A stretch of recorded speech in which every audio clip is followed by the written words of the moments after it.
Hello everyone and welcome back to the Bluebelly Gaming channel. Today we're going to use this 766 International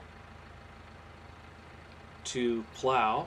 We're using this, I guess it's considered a Culta plow. I'll show you here in the garage specifically what this plow looks like. It's right here. It's a Case IH10-14 and it is only a 3 meter. But if I recall, I was able to get this out of either the in-game mod hub or the website mod hub. I apologize for not being able to remember that off the top of my head. But it's a nice little setup. As you can see, I've done a little bit in the field here already. We'll run a couple passes and let you see how she works. You can see it's got a real nice finish to it. I'm a big fan of hopping into first person when I'm out here on a field like this. Just kind of has that true to life vibe to it. If you've ever driven one of these in real life or a model close to it, you can testify to this being a really good model.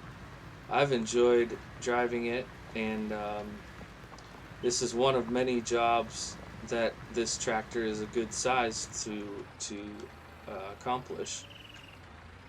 You don't need a ton of horsepower to run a small plow like this, but you also want to make sure that when you're doing a smaller farm, like I tend to do, this is the New Woodshire map. Some of you probably recognize it, and I put in the silo over there.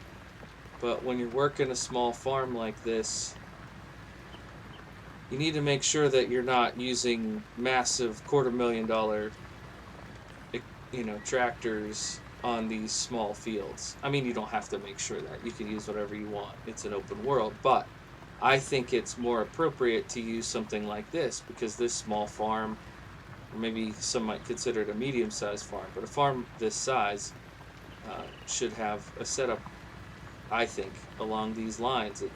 And it'll take a few trips up and down the field to get our field done, but it doesn't seem like overkill is what I'm getting at. It seems appropriate. So let's go ahead and take a look at this tractor here. Actually, yeah, that's how I want to go. It's this 66 series, which is available in the mod hub and not the in-game mod hub. It's available on, I believe it's either Yes Mods or FS19 mods. And you can see this is the 766. You can also bump it to the 966, the 1066, the 1466, which it doesn't look bigger, but it bumps, you can go from this little 766 like I'm running for 85 horsepower all the way up to 145. So that's much bigger.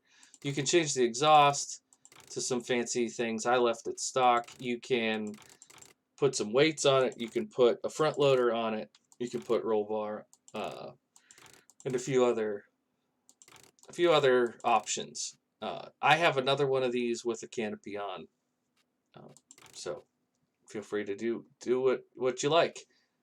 But I really like this 11,800 price tag, and I like that it's just this sort of classic American farm look. Some of us are big fans of that old school style, and it reminds me of a tractor that I've driven in my life. I've been trying to figure out if I can pinpoint the year just from this model. I can't quite do it. That I know that they didn't put that turbo decal on for too many years, and I know that the 66 series wasn't forever, but I wouldn't even venture to make a guess without doing some research. If any of you know, if the modder who made it happens to see this video, please feel free and let us know a little bit more about the backstory behind the model that you used. And otherwise, if there's some Case IH farm all historians out there that want to drop some knowledge down in the comment section, I would welcome that as well. And hey, if you could let me know how you got to this video, if you just searched it or if you came through one of the FS Facebook groups, that'd be helpful to know as well. All right. Thank you all for watching, and we'll catch you in the next one. Bye for now.